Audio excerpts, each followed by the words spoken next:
Leviatã, obra de Thomas Hobbes. Estimado Senhor, aprove a vosso muito merecedor irmão, Senhor Sidney Godolphin, quando era ainda vivo, considerar dignos de atenção aos meus estudos e, além disso, privilegiar-me, conforme sabeis, com testemunhos efetivos de sua boa opinião, testemunhos que em si mesmos já eram grandes e maiores eram ainda, dado o merecimento de sua pessoa. Pois de todas as virtudes que a homem é dado ter, seja a serviço de Deus, seja a serviço de seu país, da sociedade civil ou da amizade particular, nenhuma deixava de manifestantemente se revelar em sua conversação, não que fossem adquiridas por necessidade ou constituíssem uma afetação de momento, mas porque lhe eram inerentes e rebrilhavam na generosa constituição de sua natureza. É, portanto, em sinal de honra e gratidão para com ele e de devoção para convosco, que humildemente vos dedico este meu discurso sobre o Estado. Ignoro como o mundo irá recebê-lo ou como poderá refletir-se naqueles que parecem ser-lhe favoráveis. Pois, apertado entre aqueles que, de um lado, se batem por uma excessiva liberdade e, de outro, por uma excessiva autoridade, é difícil passar sem ferimentos por entre as lanças de ambos os lados. No entanto, creio que o esforço para aprimorar o poder civil não deverá ser pelo poder civil condenado, nem pode supor-se que os particulares, ao repreendê-lo, declarem julgar demasiado grande esse poder. Além do mais, não é dos homens no poder que falo, e sim, em abstrato, da sede do poder, tal como aquelas simples e imparciais criaturas no Capitólio de Roma, que, com seu ruído, defendiam os que lá dentro estavam, não porque fossem quem era, mas apenas porque lá se encontravam, sem ofender ninguém, creio, a não ser os de fora ou os de dentro, se tal espécie os houver, que lhes sejam favoráveis. O que talvez possa ser tomado como ofensa são certos textos das Sagradas Escrituras por mim usados como uma finalidade diferente da que geralmente por outros é visada. Mas filo com a devida submissão e também dado meu assunto, porque tal era necessário, pois eles são as fortificações avançadas do inimigo, de onde este ameaça o poder civil. E se, apesar disto, verificardes que meu trabalho é atacado por todos, talvez vos apraza desculpar-me, dizendo que sou um homem que ama suas próprias opiniões, que acredito em tudo o que digo, que honrei vosso irmão como vos honra a vós. E nisso me apoiei para assumir o título sem vosso conhecimento de ser como sou. Paris, 25 de abril de 1655. Senhor, vosso muito humilde e muito obediente servidor, Thomas Hobbes. Introdução. Do mesmo modo que tantas outras coisas, a natureza, a arte mediante a qual Deus fez e governa o mundo, é imitada pela arte dos homens também nisto, que lhe é possível fazer um animal artificial, pois vendo que a vida não é mais do que um movimento dos membros, cujo início ocorre em alguma parte principal interna, porque não poderíamos dizer que todos os autômatos, máquinas que se movem a si mesmas, por meio de molas, tal como um relógio, possuem uma vida artificial. Pois o que é o coração, senão uma mola, e os nervos, senão outras tantas cordas, e as juntas, senão outras tantas rodas, imprimindo movimento ao corpo inteiro, tal como foi projetado pelo artífice. E a arte vai mais longe ainda, imitando aquela criatura racional, a mais excelente obra da natureza, o homem. Porque pela arte é criado aquele grande Leviatã, a que se chama Estado, ou cidade em latim, civitas, que não é senão um homem artificial, embora de maior estatura e força do que o homem natural, para cuja proteção e defesa foi projetado, e no qual a soberania é uma arma artificial, pois dá vida e movimento ao corpo inteiro. Os magistrados e outros funcionários judiciais ou executivos, juntas artificiais, a recompensa e o castigo pelos quais, ligados ao trono da soberania, todas as juntas e membros são levados a cumprir seu dever. São os nervos que fazem o mesmo no corpo natural. A riqueza e prosperidade de todos os membros individuais são a força, salus populi, a segurança do povo e seu objetivo. Os conselheiros, através dos quais todas as coisas que necessita saber lhe são sugeridas, a memória, a justiça e as leis, uma razão e uma vontade artificiais. A concórdia é a saúde, a sedição é a doença e a guerra civil é a morte. Por último, os pactos e convenções mediante os quais as partes deste corpo político foram criadas, reunidas e unificadas, assemelham-se àquele fit ao façamos o homem proferido por Deus na criação. Para descrever a natureza deste homem artificial, examinarei, primeiro, sua matéria e seu artífice, ambos os quais são o homem. Segundo, como e através de que convenções é feito, quais são os direitos e o justo poder ou autoridade de um soberano, e o que o preserva e o degrada. Terceiro, o que é um Estado cristão? Quarto, o que é o reino das trevas? Relativamente ao primeiro aspecto, há um ditado que ultimamente tem sido usado, que a sabedoria não se adquire pela leitura dos livros, mas do homem. Em consequência do que aquelas pessoas que, regra geral, são incapazes de apresentar outras provas de sua sabedoria, comprazem-se em mostrar o que pensam ter lido nos homens, através de impiedosas censuras que fazem umas às outras por trás das costas. Mas há um outro ditado que, ultimamente, não tem sido compreendido, graças ao qual os homens poderiam realmente aprender a ler-se uns aos outros se se dessem ao trabalho de fazê-lo, isto é, noce te ipsum, lê-te a ti mesmo, o que não pretendia ter sentido atualmente habitual e, por cobro à bárbara conduta dos detentores do poder para com os seus inferiores, ou de levar homens de baixa estirpe a um comportamento insolente para com seus superiores.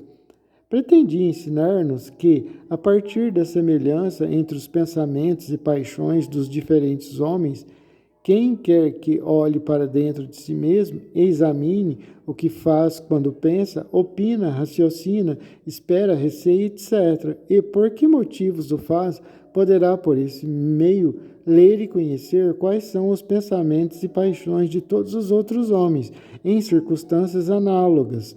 Refiro-me à semelhança das paixões, que são as mesmas em todos os homens, desejo, medo, esperança, etc., e não à semelhança dos objetos das paixões, que são as coisas desejadas, temidas, esperadas e etc.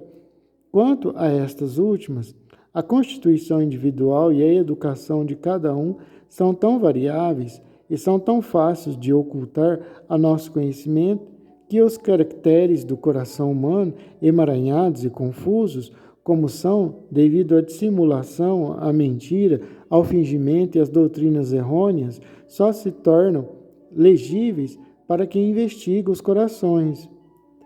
E, embora, por vezes, descubramos os desígnios dos homens através de suas ações, tentar fazê-lo sem compará-las com as nossas, distinguindo todas as circunstâncias capazes de alterar o caso, é o mesmo que decifrar sem ter uma chave e deixar-se, as mais das vezes, enganar que por excesso, quer por excesso de confiança ou por excesso de desconfiança, conforme aquele que lê seja um bom ou mau homem. Mas, mesmo que um homem seja capaz de ler perfeitamente um outro homem através de suas ações, isso servir-lhe-á apenas como seus conhecidos, que são muito poucos. Aquele que vai governar uma nação inteira deve ler em si mesmo, não este ou aquele indivíduo em particular, mas o gênero humano, o que é coisa difícil, mais ainda do que aprender qualquer língua ou qualquer ciência. Mas, ainda assim, depois de eu ter exposto claramente de maneira ordenada minha própria leitura, o trabalho que a outros caberá será apenas verificar se não encontram o mesmo em si próprios, pois esta espécie de doutrina não admite outra demonstração. Primeira parte, do homem, da sensação. No que se refere aos pensamentos do homem, considerá-los-ei primeiro isoladamente e depois em cadeia ou dependentes uns dos outros. Isoladamente, cada um deles é uma representação ou aparência de alguma qualidade, ou outro acidente de um corpo exterior a nós, o que comumente se chama um objeto, o qual objeto atua nos olhos, nos ouvidos, em outras partes do corpo do homem e pela forma diversa como atua, produz aparências diversas. A origem de todas elas é aquilo que denominamos sensação, pois não há nenhuma concepção no espírito do homem que primeiro não tenha sido originada total ou parcialmente nos órgãos dos sentidos. O resto deriva daquela origem. Para o que agora nos ocupa, não é muito necessário conhecer a causa natural da sensação. E escrevi largamente sobre o assunto em outro lugar.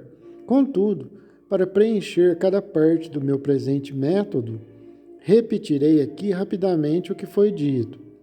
A causa da sensação é o corpo exterior, ou objeto que pressiona o órgão próprio de cada sentido, ou de forma imediata, como no gosto e tato, ou de forma mediata, como na vista, no ouvido e no cheiro, a qual pressão, pela mediação dos nervos e outras cordas e membranas do corpo, prolongada para dentro em direção ao cérebro e coração, causa ali uma resistência ou contrapressão, ou esforço do coração para se transmitir, cujo esforço, porque para fora parece ser de algum modo exterior. E é esta aparência ou ilusão que os homens chamam sensação, e consiste, no que se refere à visão, numa luz ou cor figurada, em relação ao ouvido, num som, em relação ao olfato, num cheiro, em relação à língua e paladar, num sabor, e em relação ao resto do corpo, em frio, calor, dureza, macieza e outras qualidades, tantas quantas discernimos pelo sentir. Todas essas qualidades denominadas sensíveis estão no objeto que as causa, mas são muitos os movimentos da matéria que pressionam nossos órgãos de maneira diversa. Também em nós que somos pressionados, elas nada mais são do que movimentos diversos, pois o movimento nada produz senão o movimento, mas sua aparência para nós é ilusão, quer quando estamos acordados, quer quando estamos sonhando. E do mesmo modo que pressionar, esfregar ou bater nos olhos nos faz supor uma luz, e pressionar o ouvido produz um som. Também os corpos que vemos ou ouvimos produzem o mesmo efeito pela sua ação forte, embora não observada. Porque, se essas cores e sons estivessem nos corpos ou objetos que os causam, não podiam ser separados deles, como nos espelhos e nos ecos, por reflexão, vemos que eles são, nos quais sabemos que a coisa que vemos está num lugar e aparece em outro. É muito, embora a uma certa distância, o próprio objeto real pareça confundido com a aparência que produz em nós. Mesmo assim, o objeto é uma coisa, e a imagem ou ilusão uma outra.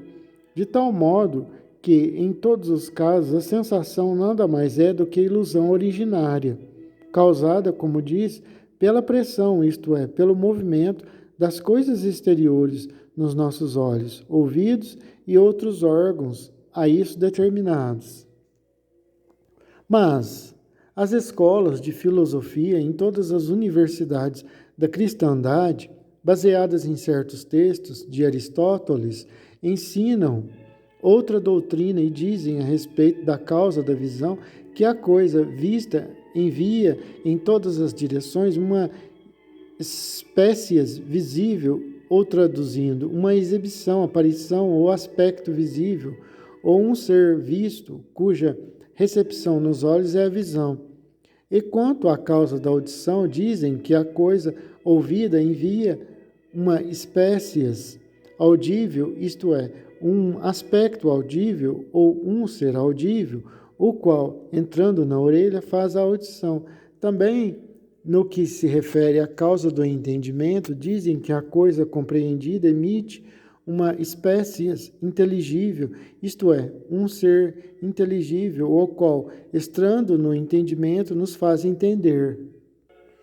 Não digo isto para criticar o uso das universidades, mas porque, devendo mais adiante falar em seu papel no Estado, tenho de mostrar em todas as ocasiões em que isso vier a propósito que coisas devem nela ser corrigidas, entre as quais temos de incluir a frequência do discurso destituído de significado. Da imaginação, capítulo 2. Nenhum homem duvida da verdade da seguinte afirmação: quando uma coisa está imóvel, permanecerá imóvel para sempre, a menos que algo a agite. Mas não é tão fácil aceitar esta outra, que quando uma coisa está em movimento, permanecerá eternamente em movimento, a menos que algo a pare, muito embora a razão seja a mesma, a saber que nada pode mudar por si só, porque os homens avaliam não apenas os outros homens, mas todas as outras coisas. Por isso mesmos, e porque depois do movimento se acham sujeitos à dor e ao cansaço, pensam que todo o resto se cansa do movimento e procura naturalmente o repouso, sem meditarem se não consiste em qualquer outro movimento, esse desejo de repouso que encontram em si próprios. Daí se segue que as coisas afirmam que os corpos pesados caem para baixo. Daí se segue que as escolas afirmam que os corpos pesados caem para baixo por falta de um desejo para o repouso e para a conservação da sua natureza naquele lugar que é mais adequado para eles, atribuindo de maneira absurda às coisas inanimadas o desejo e o conhecimento do que é bom para sua conservação, o que é mais do que o homem possui. Quando um corpo está em movimento, move-se eternamente a menos que algo o impeça, e seja o que for que o faça, não pode extinguir totalmente num só instante, mas apenas com o tempo e gradualmente, como vemos que acontece com a água, pois, muito embora o vento deixe de soprar, as ondas continuam a rolar durante muito tempo ainda. O mesmo acontece naquele movimento que se observa nas partes internas do homem, quando ele vê, sonha, etc. Pois após a desaparição do objeto, ou quando os olhos estão fechados, conservamos ainda a imagem da coisa vista, embora mais obscura do que quando a vemos. E é a isto que os latinos chamam imaginação, por causa da imagem criada pela visão, e aplicam o mesmo termo, ainda que indevidamente, a todos os outros sentidos. Mas os gregos chamam-lhe fantasia, que significa aparência e é tão adequado a um sentido como a outro. A imaginação nada mais é, portanto, senão uma sensação diminuída. E encontra-se nos homens, tal como em muitos outros seres vivos, que estejam adormecidos, quer estejam despertos.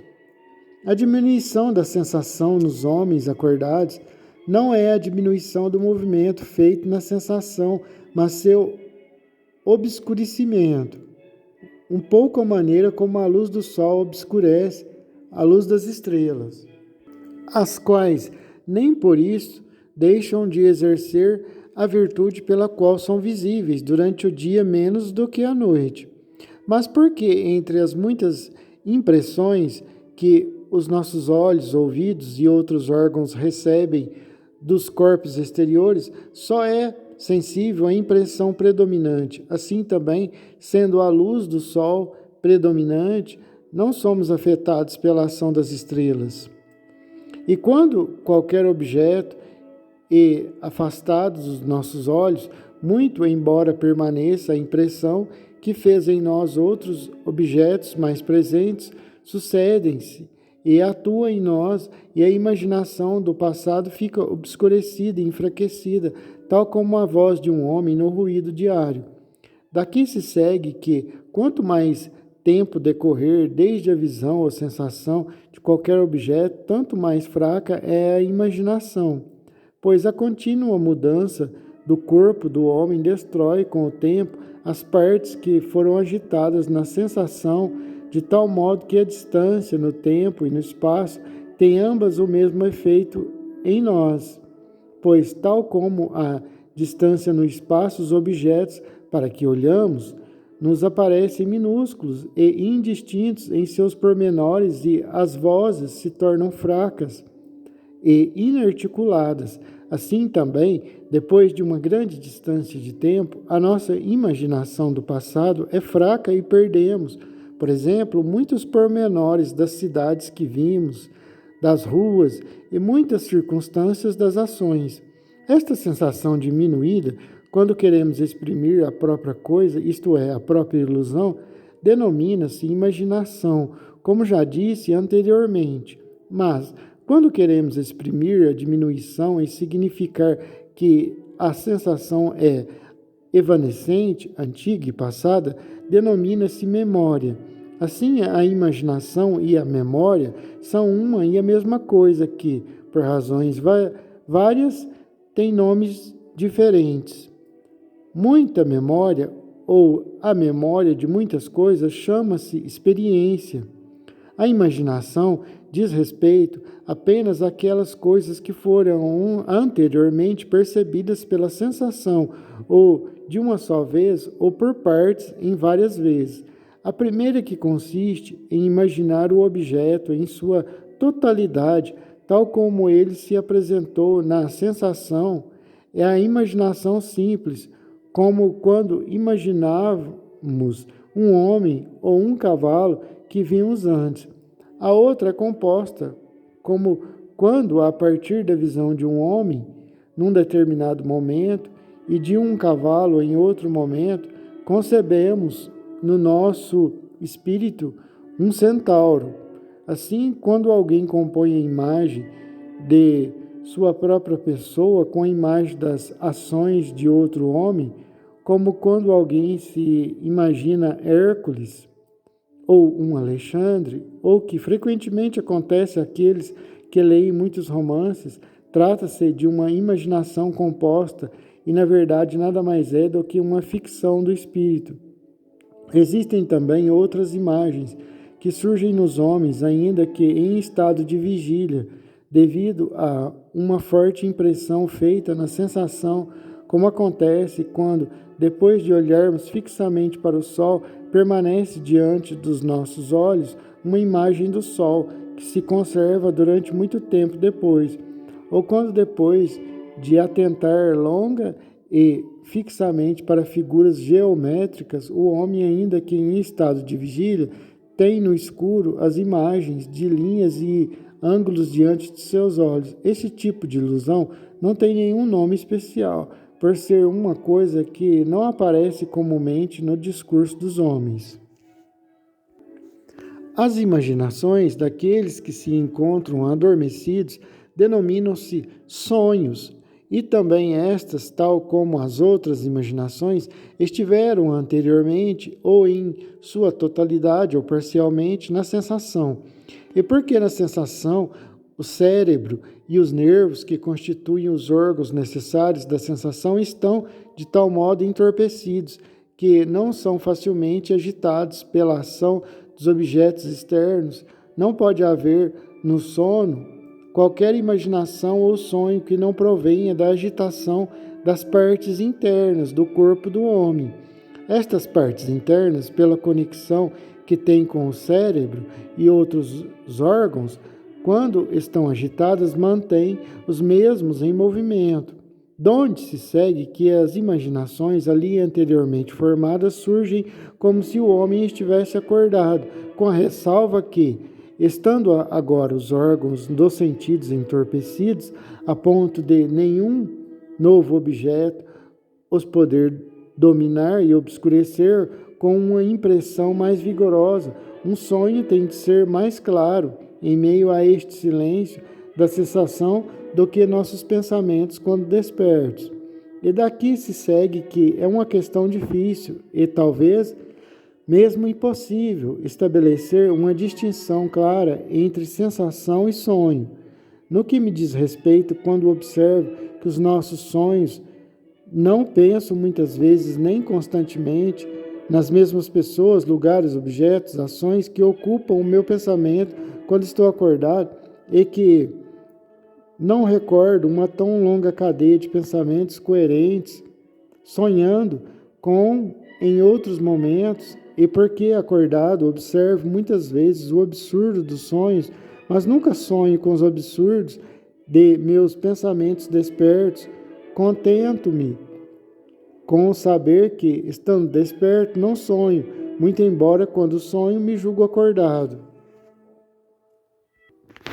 É dado que os sonhos são causados pela perturbação de algumas das partes internas do corpo. Perturbações diversas têm de causar sonhos diversos.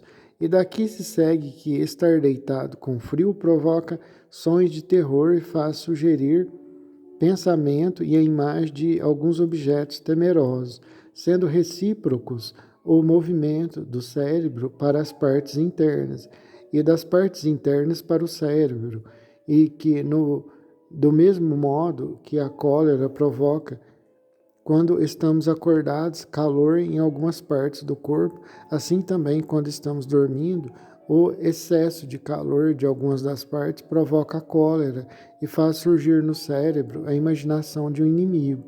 Da mesma maneira, tal como a bondade natural causa desejo quando estamos despertos, e o desejo provoca calor em certas outras partes do corpo. Assim também o excesso de calor nessas partes, enquanto dormimos, faz surgir no cérebro uma imaginação de alguma bondade manifestada. Em suma, nossos sonhos são o reverso de nossas imaginações despertas, iniciando-se o movimento, por um lado, quando estamos acordados, e por outro, quando sonhamos. Observa-se a maior dificuldade em discernir o sonho dos pensamentos despertos quando, por qualquer razão, nos apercebemos de que não dormimos, o que é fácil de acontecer a um homem cheio de pensamentos terríveis e cuja consciência se encontra muito perturbada e dorme sem mesmo ir para a cama ou tirar a roupa, como alguém que cabeceia uma cadeira. Pois aquele que se esforça por dormir e cuidadosamente se deita para adormecer, no caso de lhe aparecer alguma ilusão inesperada e extravagante, só a pode pensar como um sonho. Lemos acerca de Marcos Bruto, aquele a quem a vida foi concedida por Júlio César e que foi também o seu válido e que, apesar disto, matou. De que maneira, em Filipe, na noite antes da batalha contra César Augusto, viu uma tremenda aparição que é frequentemente narrada pelos historiadores como uma visão, mas, consideradas as circunstâncias, podemos facilmente ajuizar que nada mais foi do que um curto sonho, pois, estando em sua tenda, pensativo e perturbado com o horror de seu ato temerário, não lhe foi difícil, ao dormitar no frio, sonhar com aquilo que mais o atemorizava.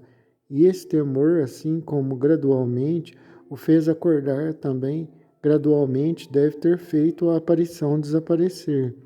E não tendo nenhuma certeza de ter dormido, não podia ter qualquer razão para pensá-la como um sonho ou qualquer outra coisa que não fosse uma visão.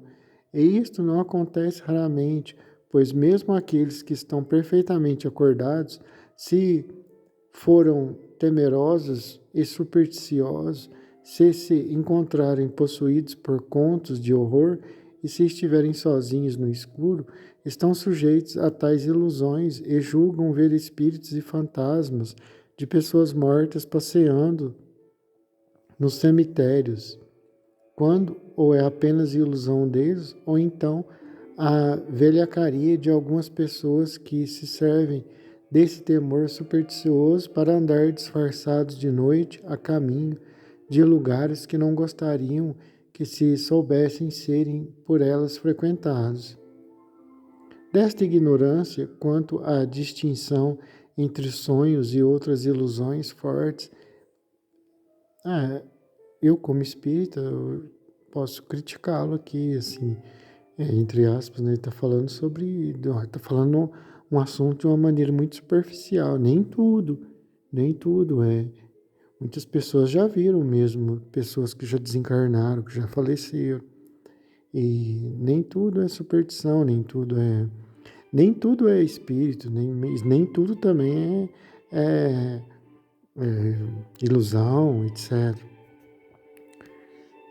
Nem 8 nem 80. Existe um meio termo.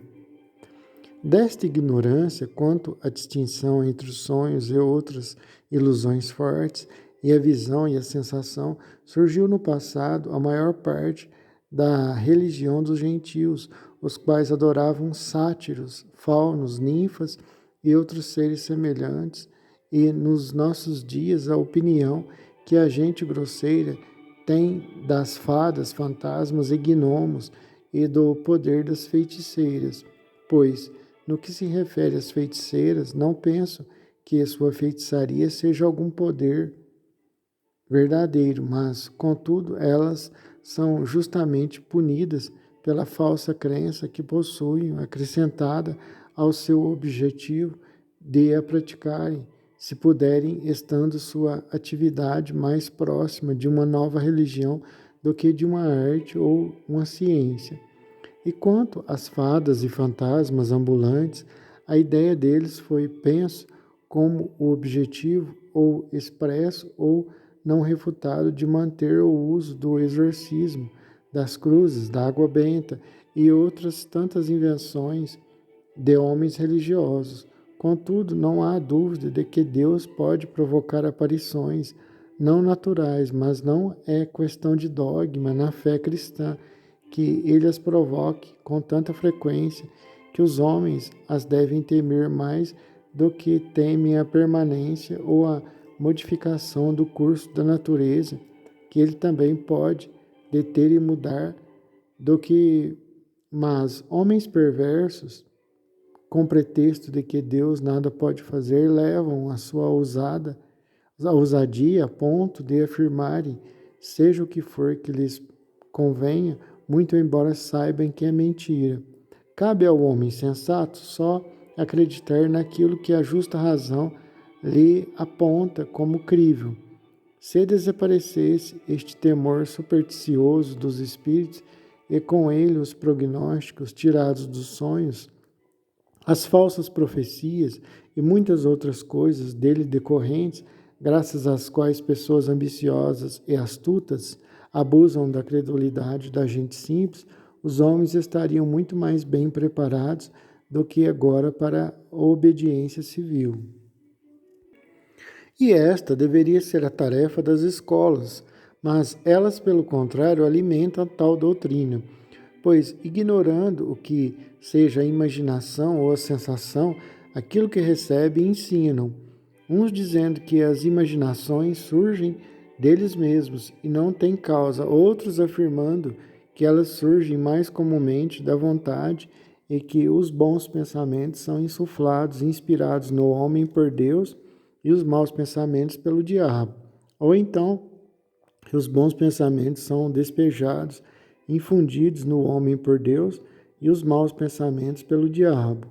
Alguns dizem os sentidos recebem as espécies das coisas e as transmitem ao sentido comum, e o sentido comum as transmite, por sua vez, à fantasia, e a fantasia à memória, e a memória ao juízo, tal como coisas passando de mão em mão, com muitas palavras que nada ajudam à compreensão.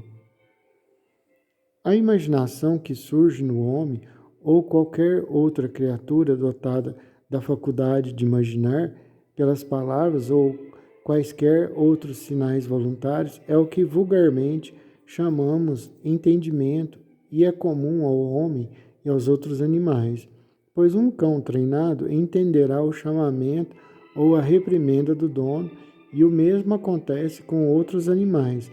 Aquele entendimento que é próprio do homem é o entendimento não só de sua vontade, mas também de suas concepções e pensamentos pela sequência e contextura dos nomes das coisas em afirmações, negações e outras formas de discurso, e deste tipo de entendimentos falarei mais tarde. Capítulo 3. Da consequência ou cadeia de imaginações. Por consequência ou cadeia de pensamentos, entendo aquela sucessão de um pensamento a outro que se denomina, para se distinguir do discurso em palavras, discurso mental. Quando o homem pensa, seja no que for, o pensamento que se segue não é tão fortuito como poderia parecer. Não é qualquer pensamento que se segue indiretamente a um pensamento, mas assim como não temos uma imaginação da qual não tenhamos tido antes uma sensação, na sua totalidade ou em parte, do mesmo modo, não temos passagem de uma imaginação para outra se não tivermos tido previamente o mesmo nas nossas sensações. A razão disto é a seguinte: todas as ilusões são movimentos dentro de nós, vestígios daqueles que foram feitos na sensação. E aqueles movimentos que imediatamente se sucedem uns aos outros, na sensação, continuam também juntos depois da sensação. Assim, aparecendo novamente o primeiro e sendo predominante, o outro segue-o por coerência da matéria movida à maneira da água sobre uma mesa lisa, que, quando se empurra uma parte com o dedo, o resto segue também. Mas, por que na sensação de uma mesma coisa percebida, ora se sucede uma coisa, ora outra? Acontece no tempo que, as imaginarmos alguma coisa, não há certeza do que imaginaremos em seguida. Só temos a certeza de que será alguma coisa que antes, num ou noutro momento, se sucedeu àquela. Esta cadeia de pensamentos ou discurso mental é de dois tipos. O primeiro é livre, sem desígnio e constante, como quando não há um pensamento apaixonado para governar e dirigir aqueles que se seguem, como fim ou meta de algum desejo ou outra paixão. Neste caso, diz-se que os pensamentos vagueiam e parecem impertinentes uns aos outros, como acontece no sonho. Assim são comumente os pensamentos dos homens, que não só estão em companhia, mas também em quaisquer preocupações. Assim também são os pensamentos dos homens, que não só estão em companhia, mas também sem quaisquer preocupações, embora mesmo então seus pensamentos estejam tão ocupados como em qualquer outro momento, mas desta vez sem harmonia, como o som de um alaúde fora do tom, ou mesmo dentro do tom, tocado por alguém que não saiba tocar. E contudo, nesta selvagem disposição de espírito, o homem pode muitas vezes perceber o seu curso e a dependência de um pensamento em relação a outro, pois num discurso da nossa atual guerra civil, que coisa pareceria mais impertinente do que perguntar como efetivamente aconteceu, qual era o valor de um dinheiro romano.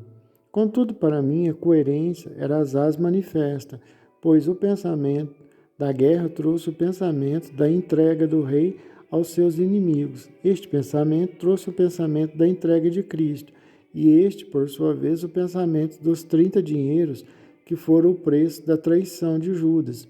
E daí facilmente se seguiu aquela pergunta maliciosa: e tudo isto num breve momento, pois o pensamento é célere. A segunda é mais constante, por ser regulada por algum desejo ou desígnio, pois a impressão feita por aquelas coisas que desejamos ou receamos é forte e permanente, ou quando cessa por alguns momentos, de rápido retorno. É por vezes tão forte que impede de e interrompe nosso sono. Do desejo surge o pensamento de algum meio que vimos produzir, algo de semelhante àquilo que almejamos, e do pensamento disso, o pensamento de meios para aquele meio, e assim sucessivamente, até chegarmos a algum início dentro de nosso próprio poder. E porque o fim, pela grandeza da impressão, vem muitas vezes ao espírito no caso de nossos pensamentos começarem a divagar, eles são rapidamente trazidos de novo ao caminho certo. O que, observado por um dos 7 sábios, o levou a dar aos homens o seguinte preceito que hoje está esquecido: Respice finem, o que significa que em todas as nossas ações, olhar muitas vezes para aquilo que queremos ter, pois deste modo concentramos todos os nossos pensamentos na forma de o atingir. A cadeia dos pensamentos regulados é de 2 espécies. Uma, quando a partir de um efeito imaginado, procuramos as causas ou meios que os produziram, e esta espécie é comum ao homem e aos outros animais. A outra é quando, imaginando seja o que for, procuramos todos os possíveis efeitos que podem, por essa coisa, ser produzidos, ou, por outras palavras, imaginamos o que podemos fazer com ela, quando a tivermos. Desta espécie só tenho visto indícios no homem, pois se trata de uma curiosidade pouco provável na natureza de qualquer ser vivo que não tenha outras paixões além das sensuais, como por exemplo a fome, a sede, a lascívia e a cólera. Em suma, o discurso do espírito, quando é governado pelo desígnio, nada mais é do que procura. Em suma, o discurso do espírito, quando é governado pelo desígnio, nada mais é do que procura ou a capacidade de invenção que os latinos denominaram sagacitas e solertia, uma busca das causas de algum efeito presente ou passado, ou dos efeitos de alguma causa passada ou presente. Umas vezes o homem procura aquilo que perdeu, e daquele lugar e tempo em que sentiu a sua falta. O seu espírito volta atrás, de lugar em lugar, de momento em momento, a fim de encontrar onde e quando o tinha. Ou, por outras palavras, para encontrar algum momento e lugar certo e limitado no qual possa começar um método de procura. Mais uma vez, daí os seus pensamentos percorrem os mesmos lugares e momentos a fim de descobrir que a ação ou outra ocasião o podem ter feito perder. A isto chamamos recordação ou o ato de trazer ao espírito. Os latinos chamavam-lhe reminiscentia, acho que significa reminiscência, por se tratar de um reconhecimento das nossas ações passadas. Às vezes o homem conhece um lugar determinado no âmbito do qual ele deve procurar, e então seus pensamentos acorrem de todos os lados para ali, como quando alguém varre uma sala para encontrar uma joia, ou quando um cachorro percorre um campo para encontrar um rastro, ou quando um homem percorre o alfabeto para iniciar uma rima. Às vezes o homem deseja conhecer o acontecimento de uma ação, e então pensa em alguma ação semelhante no passado e os acontecimentos dela uns após os outros, supondo que acontecimentos semelhantes se devem seguir a ações semelhantes, como aqueles que prevê o que acontecerá a um criminoso, reconhece aquilo que ele viu seguir-se de crimes semelhantes no passado, tendo esta ordem de pensamentos. O crime, o oficial de justiça, a prisão, o juiz e as galés. A este tipo de pensamentos se chama previsão e prudência, ou providência e algumas vezes sabedoria, embora tal conjectura, devido à dificuldade de observar todas as circunstâncias, seja muito falaciosa. Mas isto é certo: quanto mais experiência das coisas passadas tiver um homem, tanto mais prudente é, e suas provisões raramente falham. Só o presente tem existência na natureza. As coisas passadas têm existência apenas na memória, mas as coisas que estão para vir não têm existência alguma, sendo o futuro apenas uma ficção do espírito.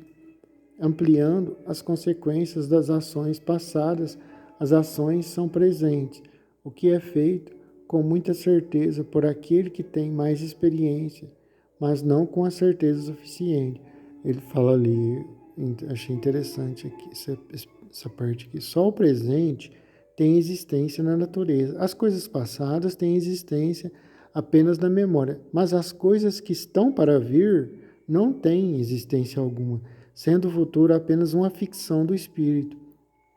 Então, eu já pensei muito sobre isso. Tem gente que fala sobre viagem no tempo, viagem ao passado. Por exemplo, se tivesse uma máquina do tempo, como tem um livro do H.G. Wells, ou G.H. Wells, H.G. Wells, a máquina do tempo. As pessoas viajam ao passado. As pessoas podem viajar no tempo, né?